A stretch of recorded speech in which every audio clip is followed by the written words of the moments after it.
everybody. This is After the Session. My name is Christian Cummings, and I am back from Montreal. Before I recorded the intro to the podcast last week, I was packing to go to Montreal, Canada, to record at a studio called Planet Studios, which was freaking phenomenal. We were initially going to be upstairs over there at the studio where they had the SSL and a bunch of stuff. We ended up downstairs, oh darn, with the Neve. So it kicked ass. We had a really good time. The crew over there was awesome. Our assistant was awesome. Everything went perfectly. And all we had to do actually was record guitars and vocals, and it went freaking great. It was so much fun. Do you guys care about my guitar and vocal chain? I'm going to tell you about it. Let's see. Guitars were a SM57. Holy cow. What a shocker. A Royer 121. And later on, a Neumann U67. Why? Because why would you not? So those three mics into the Neve with a little bit of EQ on those modules into the 8078 Neve, I think it is. Some version of an 8078. In just a tiny bit of EQ on those, and then I think I put Tube Tech. Yeah, I had Tube Tech, which are Pull Tech style EQs on the 57 and the 121.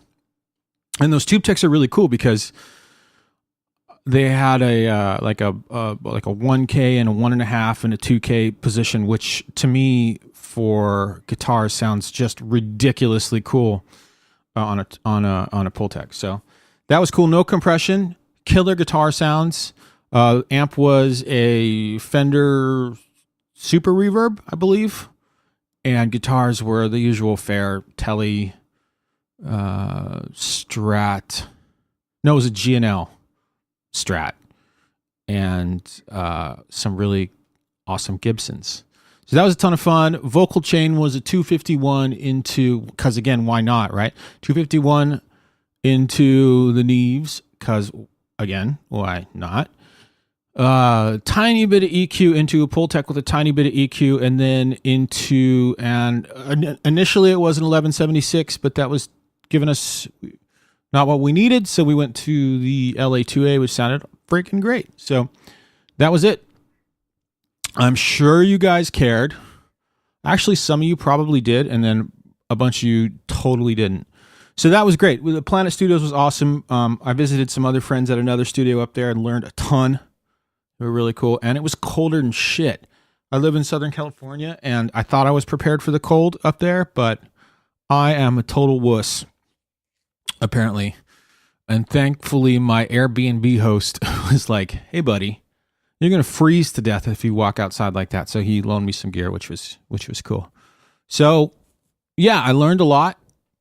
I learned that I'm a Southern Californian and have no business trying to think I know what I'm talking about with the cold weather up there. So it was a lot of fun. I'm back now.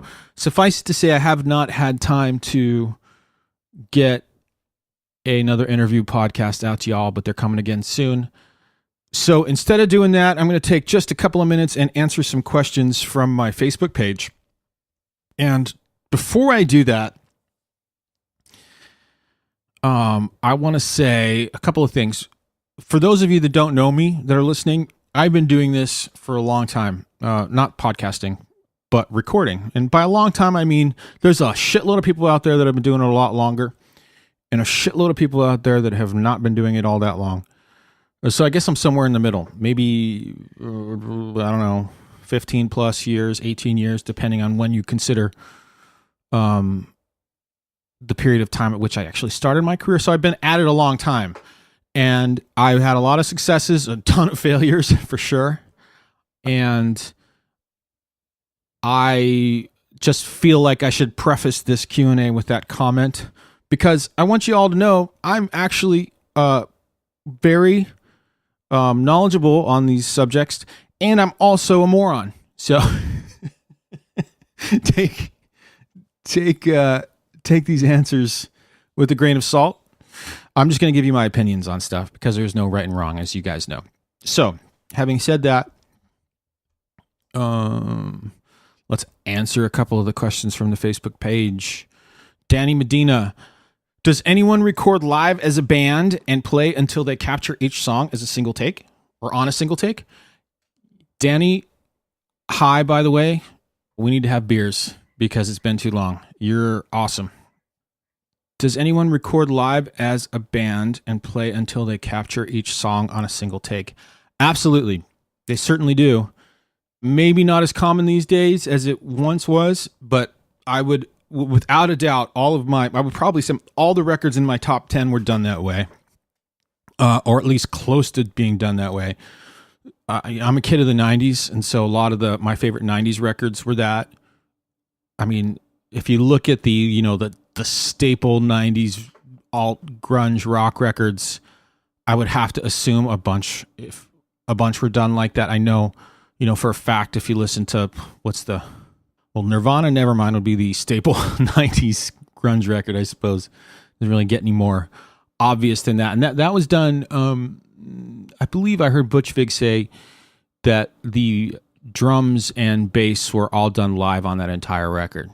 So they weren't overdubbing any of the rhythm section. It just was single takes, top to bottom. And I bet you they kept a bunch of guitars from those takes as well. Vocals probably overdubbed, but there's one example. What's another staple 90s rock record? Rage Against the Machine's first record, live. I know they did that live. I'm not sure if the vocals were live, but that record is very live. So, and then obviously further back from that, it keeps going and keeps going. So I think that question is definitely limited to bands. If you start roaming over to pop music and other formats and other styles, that changes dramatically. But if you're talking about, musicians playing a traditional music instrument in a room, yeah, man, you got to be good. Because unless you're, I'm going to walk back on that comment. For the most part, you got to be good. And if you're not a good musician, there needs to be something about your live sound that is energetic and really interesting. So if you play your instrument like shit and all you guys play like shit, doesn't mean you're not going to make a good record live. It just means that there needs to be some kind of X factor about the way you guys sound. Case in point, maybe punk records, the Ramones come to mind, tons of others. I'm going to go down that rabbit hole. But, again, musicians in a room, yeah, love it. I did a record with my buddy TJ like that last year. It was all live, guitars, bass, drums live. I think we had 2 guitar overdubs, and then we overdubbed the vocals, and it sounds freaking phenomenal. So I think that answers that question. If you're a rock band and you want to do that, it's the way to go, man. It's the way to go, but you got to be rehearsed and tighter than heck, and you probably think you're tighter than you are. Okay, next question. Sam.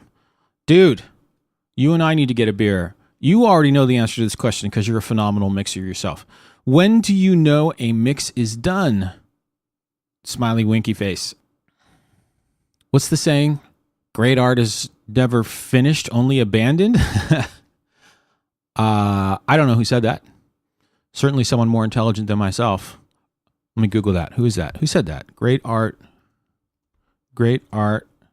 Google, great art is never finished, only abandoned. Da Vinci? Yeah, he's smarter than me, most likely. Let's see here. Yep. Art is never finished, only abandoned. Leonardo da Vinci. So my answer to that question is that I don't ever think I hit a point where I go, okay, my God, this is perfect. We're done. I think what happens is there's some kind of time constraints. And also I try not to overthink it, because often what I've noticed, especially when I first got into mixing records, was that I would mix and perfect things. And as I would perfect things, they'd sound cleaner and everything would work better and everything fit together more. And then I'd go back and listen to the rough that I did or the producer did, and I would go, wow, there's a certain energy and rawness to that I miss in the process of actually spending a ton of time mixing. So I think there's this kind of happy middle ground somewhere in there. And again, it totally depends on the style of music, but I like to try to work fast so it doesn't get too stale. And, provided I'm not doing a lot of editing, whether it be fixing a vocal or needing to really dive in and fix the rhythm in Pro Tools and something or what have you, then I can kick out a mix pretty quick. And usually the ones that get done fast and are fun as hell are the ones that sound the best. So the key is to just try to learn where in the process you're not actually improving the mix, you're just changing the mix. So there's at some point that's what's going to happen. And I've also gone down the road where I've mixed something for a long period of time and then listened back to it and pulled the faders back to zero and said, shit, I got to start over. And then I get a killer mix in a third of the time. So there you go. That sort of answers the question. I think the idea is that the mix is done when it's exciting and fun and nothing in there is really just killing you. Then it's done. So I guess the key component to that is emotional, right? It's not a technical thing. You don't need to be, you need to make sure that the snare is working with the vocal and the bass drum is working with the bass guitar, and all of that needs to be a factor for sure. But all that is irrelevant if the emotional message doesn't translate. So that has to take priority. And sometimes that means it's not perfect and it sounds kind of raw. So there you go. Okay. Bob Hamill. Bob, another person I want to get a beer with. Bob is a smoking drummer that lives in Los Angeles and does a bunch of other stuff too. Does capturing a live performance in the studio matter anymore? Do artists even require drummers in a studio setting? And it seems like the role of a drummer, if she wants to keep her gig, needs to expand beyond chops and even drumming.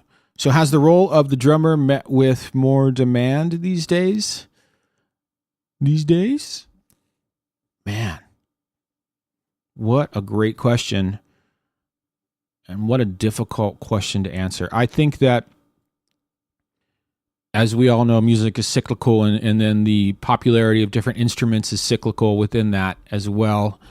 And right now, I will call it machine-based music or machine-made music.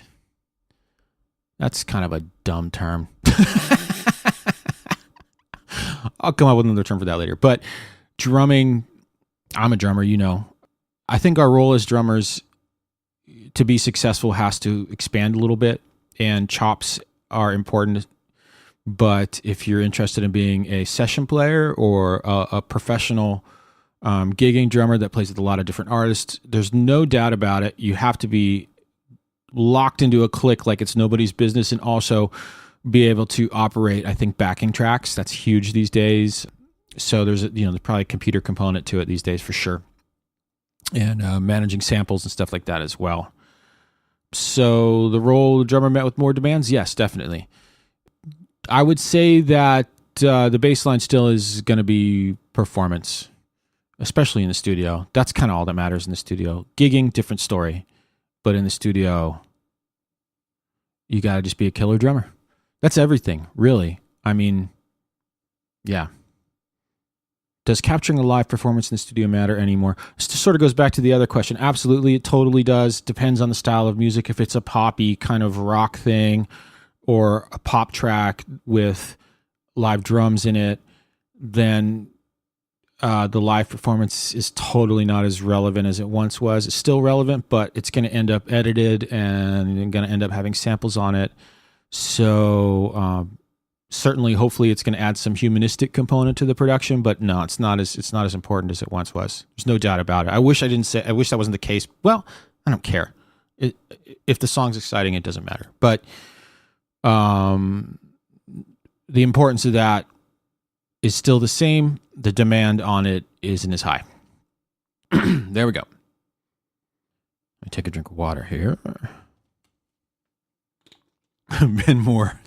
Dude, you are hilarious. I want to have Ben on the podcast one of these days. Ben, if you're listening, you're going to be on the podcast. I don't care what you say. Let's just read off what Ben wrote. Number one, session catering do's and don'ts. How to determine the appropriate tip for the recording studio valet. You're a maniac. Interns versus drug dealers. That's difficult sometimes to decipher. How to intentionally lose a client. Oh, dude, I could tell you how to do that all day. 5, you are 50 years old. Why do I have to tune your drums for you? All valid questions. I'm not going to get into any of them right now. Jeff. What did you write? Jeff C. Jeff MC. All right. Jeff MC. I'm just going to say Jeff MC. I don't know if you guys want me reading your names or not, so I'm not going to always read all of them completely through. Can you share how you manage and maintain backups of all your data so you don't lose important session files? Oh, yeah. That's a good question. First and foremost, I have an elaborate way to back up my stuff, but on top of that, I make sure the artist knows or the client knows or the label knows that I am not responsible for their data. At the end of the day, it's the artist's responsibility. The data is their responsibility. Or the label's responsibility. It's not on my shoulders. I'm going to do everything I possibly can to maintain that data. But if I get hit by lightning on the walk to my car, and their hard drive gets fried, it's not my fault. I guess I might not care at that point, but it's still not my fault. So, yeah. But having said that, I've been, and it's a pain in the ass solution, and I need to probably come up with a new one. But I've been using a thing called Amazon Glacier now for a few years, and it's basically deep data storage. So when besides having 2 or 3 hard drives for a project that are constantly kind of getting backed up, when the project's done, I usually zip it and stick it in Amazon Glacier. It's like deep storage. So Google Amazon Glacier. Yeah, that's probably the best thing I can tell you. Now, I don't know if that's the best solution. It's the one I'm using. It's cheap, and I've got like freaking gigabyte. I probably got 400 gigabytes in there. I bet you maybe half a terabyte. I don't know. I bet you I could get there with Dropbox though these days. I bet you that would work pretty well as well, provided you don't stop paying your membership. Let's do a couple more. Dave G wants to know, can you please fix my vocals? Dave, your vocals don't need fixing, buddy. Your vocals are always perfect. Actually, Dave, you have like a really unique style to your singing, and it doesn't need fixed. But yeah, I can fix other people's vocals. It's very common. Another question. I'll do one more here. John Garner, how do you know when your mix is balanced? How to tame the high end in digital. So how do you tame the high end in digital? We'll start there. I would say that older digital it's more of an issue in older digital than newer digital. So back in early 2000s, digital tech wasn't as good sounding as it is now, and a lot of the new digital converters, especially the ones that have come out over the last few years, sound so much better on the top end than the older ones. So I think the answer to that is going to be signal path and conversion. And the reason I say conversion over signal path is because I often get a lot of stuff recorded by people in their home studios that they run it through a killer mic and in a pretty good sounding room and a killer mic, maybe a really nice preamp, like an API or something, and still has kind of an odd vibe to it. And that's usually the conversion that's killing it in the end. So that's definitely a factor. Also, if you need to EQ to tame the high end, chances are there's something earlier in the process that's part of the problem, whether it be arrangement, like you just got too much high end frequency stuff going in your arrangement, or it's a signal path issue. So start there. And if you get to the point where you're really EQing out high end to try to chill it out, then there might be, chances are there's some issue prior to that. How do you know when your mix is balanced? When everything is exciting, yet nothing pokes out in a weird way. So things can poke out, but they just have to like vibe. So, like I think I said a minute ago, snare drums got to sound good. So does a vocal. They both sort of live in the same space. They sort of have to be happy little friends. Same with kick and bass. Everything's got to kind of work together. And I think that's kind of it. How long have I been recording here? I'm not going to answer anymore because I don't want to make this too long. Oh, how long is this going for? It is now at around Pro Tools 20 minutes. That's nuts. Sorry, guys. I didn't want to keep you on the podcast here that long. So I'm going to sign off. All right. Thanks for listening. I promise next week's the holiday week the holiday week, Thanksgiving week, but I promise I'm going to get you some fresh interview content real soon. Thanks for listening. As usual, you can find me at christiancummings.com, Instagram, christian.m.cummings, Twitter, social media. You know how to get to all that stuff. Also, thank you to Signature Sound for facilitating the recording of my podcasts when necessary. Those guys are rad if you need a good studio in San Diego. Speak to you soon. Bye. That was the end. I went back just before I coughed. It fades out. I'll note here, faded cough.